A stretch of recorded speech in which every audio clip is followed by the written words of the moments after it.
Just look at me, just look at me, just look at me. I can't. I'm really pissed off right now. I want to beat her ass. We are back with another classic OG Catfish episode that a lot of y'all have been requesting. It's all the way back in season 1, episode 4, Jasmine and Mike. Baby, Nev, and Max are in Portland, Oregon to start off, and we begin with an email from Jasmine, who lives in Georgia. Red flag. And she has been talking to Mike online for about 2 years now. They have yet to meet despite only living 15 minutes apart. I don't think that she actually intends that. I think that she's just an idiot. And they have never spoken on the phone or video chatted. Miss Girl, wake up. Wake up. It's got catfish written all over it. They both have children, which Jasmine says is a strong source of bonding in their relationship. When they first started talking though, Mike was in a relationship with his baby mama, and Jasmine did not seem to care, which makes us all side-eye her at this point, because what do you mean you don't care? You kept talking to him. Ew. You're okay being the side chick? I don't like that. I don't like that one bit. But Mike is apparently a modeling producer who travels a lot for work. Anything model adjacent career-wise is giving catfish. I'm so sorry to say it, Miss Jasmine. She worries that she will never meet Mike, so she needs the show's help. They quickly hop on a Skype call with Jasmine, and she says that at the beginning of their relationship, they were strictly talking as friends, which I personally don't believe. It very much gave, I'm gonna wait around until you leave your baby mama, and then after you leave your baby mama, we could be together, which for me is a big no-no. Jasmine says that their relationship is very serious. She is not dating anyone else, and she plans on staying single until she and Mike meet in person. This girl is delusional. Which may or may not happen, okay? But pause. Nev. Why are you drinking Dasani?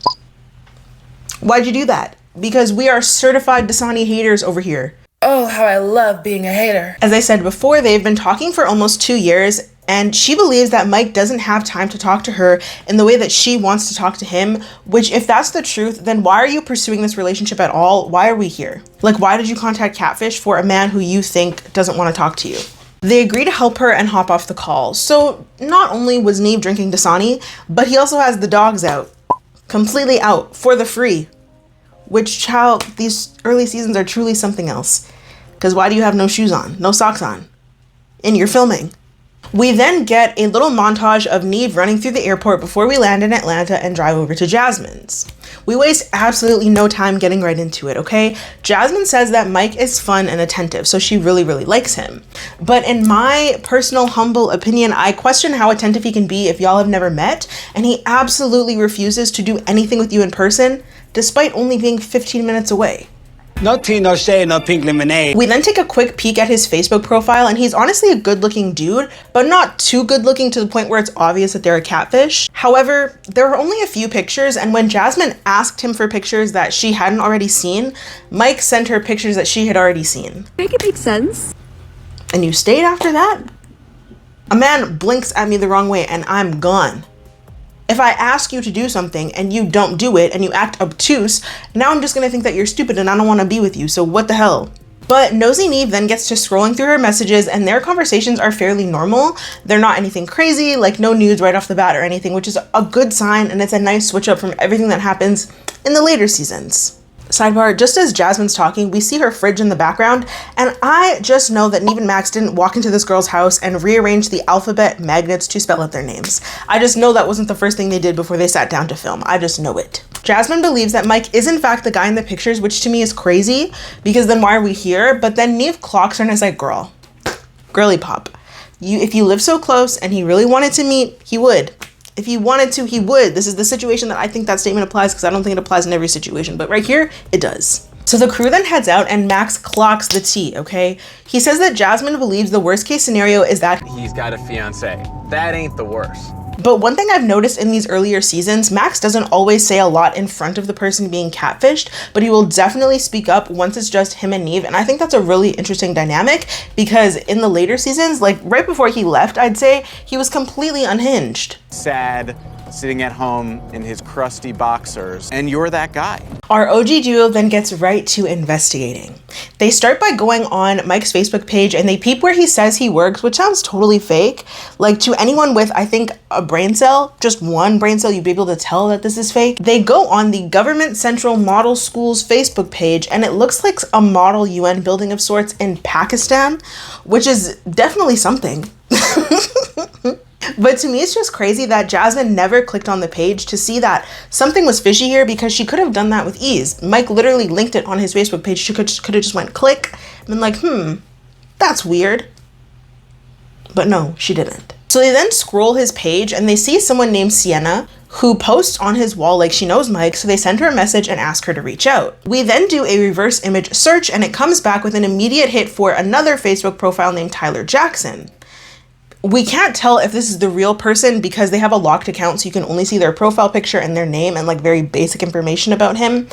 But Nev decides to add him, and then we hop on a call with Sienna. Nev starts off by complimenting her. Sienna, that's beautiful. Thank you.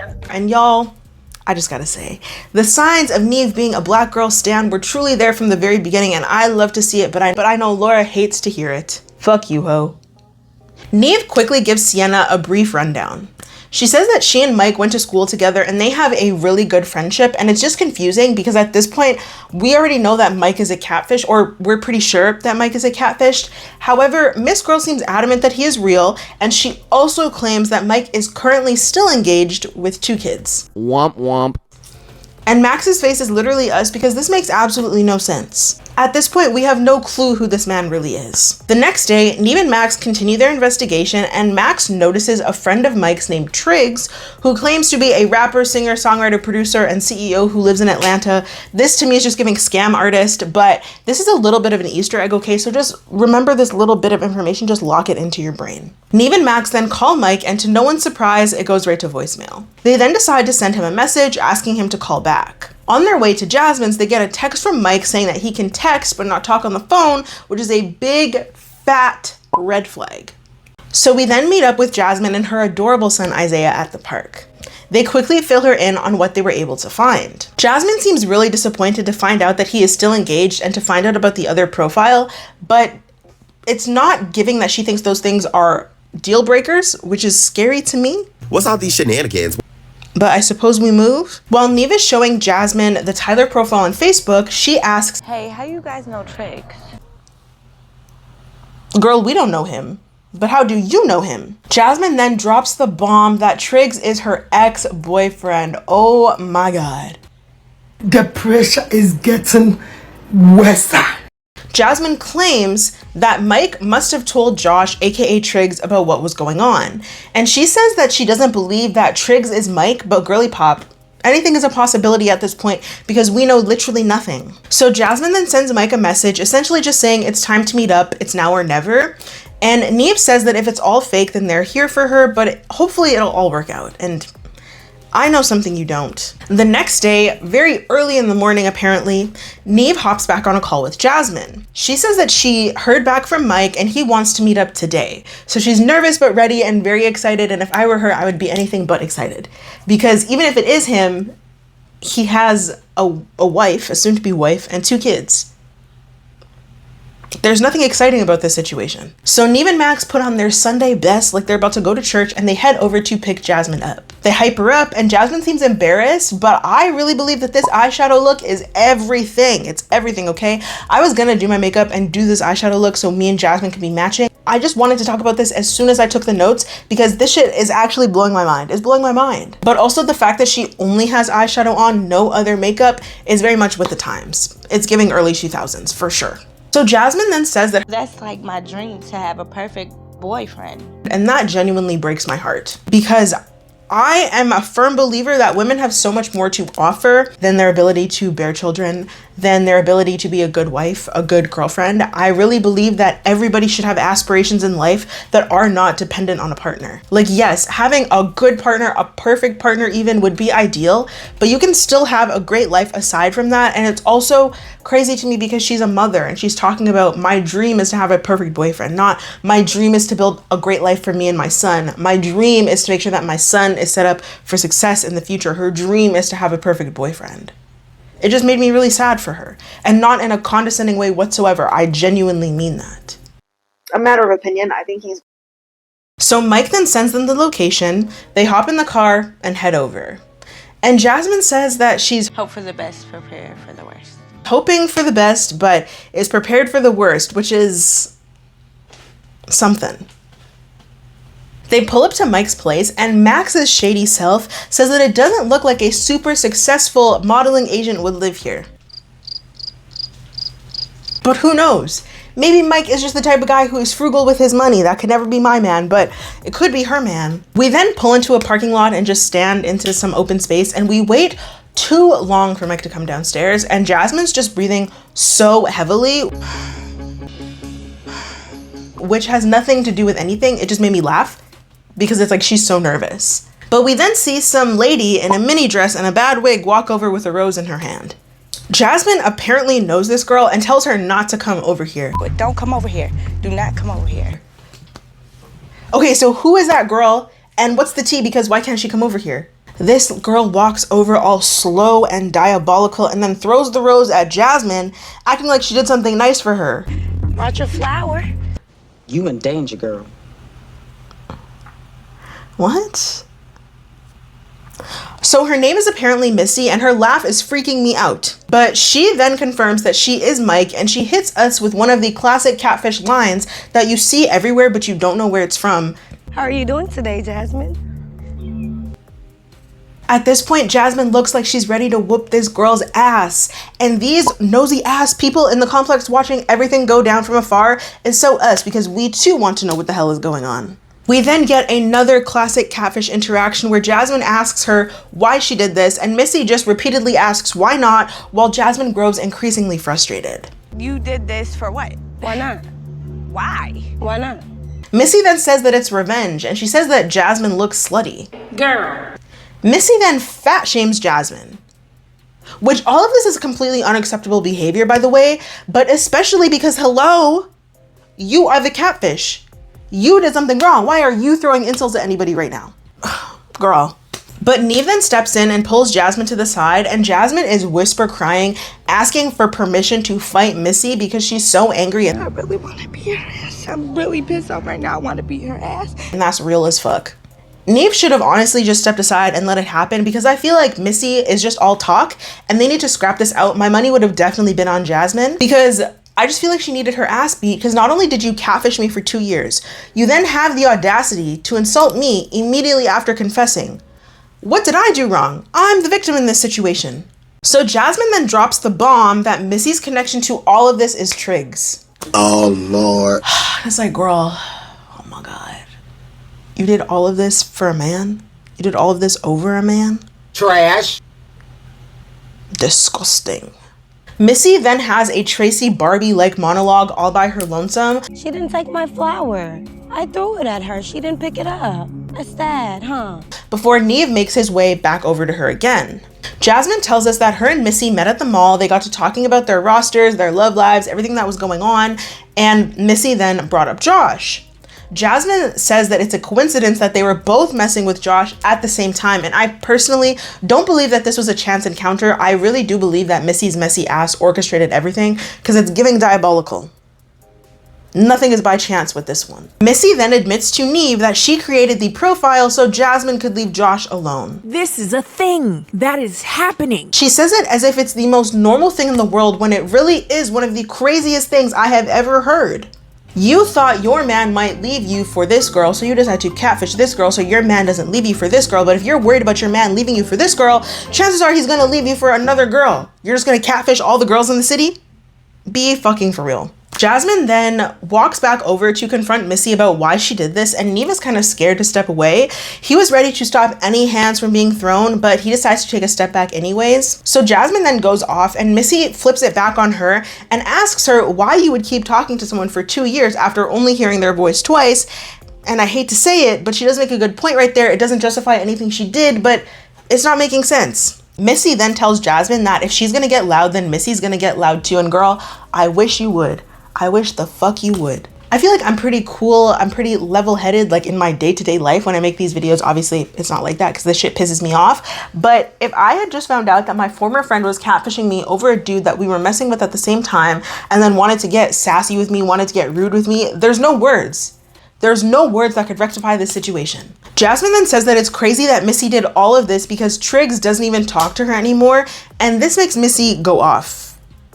Oh, out of here. We then peep another nosy neighbor in the background, only this time this person brought snacks, and this is my type of bitch right here, because she said, dinner and a show for the free. Missy then says that Baby Triggs is driving my car as we speak. as if it's supposed to be some type of flex. Like, girl, having a man, not really a flex. Having a man that is using you is definitely not the flex you think it is. I promise you that. You fucking weird bitch. Sorry.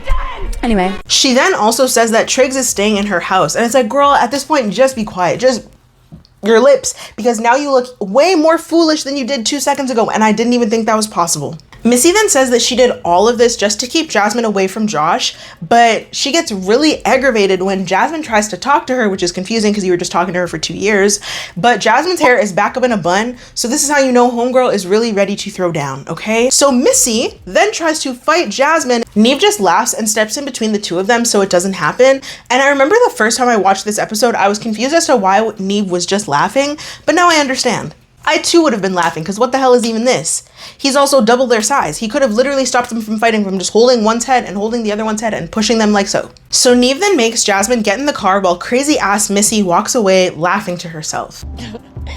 Hell no. This girl is really scary. She is really, really scary. Jasmine just cries and rants in the car and begs to beat Missy's ass, and Nev says that that's not going to help, and I personally disagree. I think it would help a lot. Violence doesn't solve everything. Violence solves a lot of things, I think, sometimes, especially in this situation. So the next day, Nev and Max meet up with Missy, and Missy's mom and niece are there. And me, personally, if I were Missy, I wouldn't want my mama to be there. Missy's mama says that Jasmine was messing with Missy's boyfriend, so a fight has been lingering for a long time. And at this point, I really don't know who to believe or what to believe, because I don't trust Missy. But at the same time, Jasmine has also shown us that she doesn't mind being the side piece as long as there is a promise of being the main piece in the future. So I think they're just both wrong. That's what I can really say for sure at this point. Nev and Max then speak to Missy alone. Missy says a similar story to what Jasmine told us, that they met at the mall, but their friendship eventually ended because Missy asked Jasmine not to speak with Josh, and Jasmine kept doing it, which I believe that. But Missy then alleges that Jasmine and Josh were never together, they only slept together, and I personally don't believe that, but I do believe that that's what Missy believes because that's what Josh told her, because why would he be honest about cheating on her, knowing she's crazy? I don't care what nobody say. Missy then says that she wanted Jasmine to be very hurt and embarrassed, and that's why she did all of this. This is genuinely terrible and very awful. We then find out that Missy is also Sienna, which to me isn't shocking particularly, but doing all of this for a man who doesn't even really want you is crazy work. Missy then says that You don't want people to see you as A bad person. Right. Because I'm not. she isn't a bad person, and I personally feel like that's up for debate. If you are a good person, you don't have to say that you're a good person. I can just tell that you're a good person. But Missy then tells us a very traumatic story about how when she was 16 years old, she was dating a guy who was on all sorts of drugs, all different types of things. She got pregnant and eventually gave birth to a premature baby who didn't survive. And then about a month after her baby died, she met Josh, which to me explains a little bit more why she did all of this. It doesn't justify anything at all. I personally just feel like instead of fully grieving when her baby passed away, which is very, very sad, and rest in peace to her sweet little baby, she put all of her energy into Josh. So she's very possessive over him, which is why she felt the need to do all of this to keep away Jasmine, who she perceived as a threat, instead of saying that like, hey, maybe this guy just isn't good for me if I'm so worried about him cheating on me. But Missy then says that she deleted Mike's profile last night because Jasmine got what she deserved. When I got her, it felt good. So I walked away and had a big smile on my face. And doesn't feel bad at all. And I feel like she's just so close to understanding the point, but she just keeps circling right around it. Like the point is here, and she's just like here and here and here and here and there and there and there, missing it. Missing it. Nev says that when all of this went down, he was shocked and honestly did not want to talk to her, but he's happy he did, and he says that he's looking forward to seeing what she does from here on out before leaving. In the car, Nev and Max say that she's very smart, but she's also very young, so she is going to make mistakes, and I just don't know if you can say that deliberately catfishing and deceiving someone who used to be your friend happened because you were young. I don't think that that's a valid reason, but maybe that's just me. So they then head back over to Jasmine's, and Jasmine says that she is never talking to anyone on Facebook again, and she isn't going to rush into a relationship. Thank God. And she says that she doesn't ever want to see Missy, which valid. So they then take a quick little picture and head out. I think that that's something really cute that they did in the first season that they just don't do anymore, and I kind of wish they did. It would just be really cool to see all of the different people that they've interacted with over the years and over the seasons. But in our 2-month follow-up, we find out that Jasmine is not currently interested in love or dating. She's focused on school and spending time with her son, which I think is absolutely wonderful, because I think this goes back to what I was saying before, where it's like you should have different aspirations aside from a man, aside from a relationship. She says that she is in a really good headspace and she is no longer dwelling on the past, which I absolutely love that for her and for her beautiful son, Isaiah. Missy says that she has no plans to create any more fake profiles. She is focused on getting into a new school and moving and just making positive next steps in her life. And I really hope that she's done with Triggs, Mr. Producer, songwriter, everything. I hope she's just done with that man who's clearly just using her for a place to stay and a ride. Trash. But Jasmine and Missy have not spoken to each other since filming, which I feel is honestly for the best. But that is the episode of Jasmine and Mike. Make sure to let me know what you think down in the comments below. I feel like I said everything I have to say throughout the episode, honestly. Missy is crazy. I feel like it's never worth doing anything like this for a man. I just imagine what she could have accomplished if she had invested that time and that energy over the past 2 years into herself. Another classic OG Catfish episode. Make sure to like, make sure to comment, make sure to subscribe and hit that bell notification so you're aware of every single time that I upload. If there's another episode or another show that you'd like me to cover, make sure to drop it down in the comments below, okay, besties? And comment a red emoji in memoriam of Missy's iconic red dress. Sneak peek of the jewels, okay? I love y'all so very much. Thank you for all of the support, for all of the love. I really do appreciate it. And reading the comments, responding to the comments after I post a video, literally one of the highlights ever. I love making these videos and it means so much to me that y'all continue to enjoy them and support. Again, thank you so very much and I'll see you in the next video.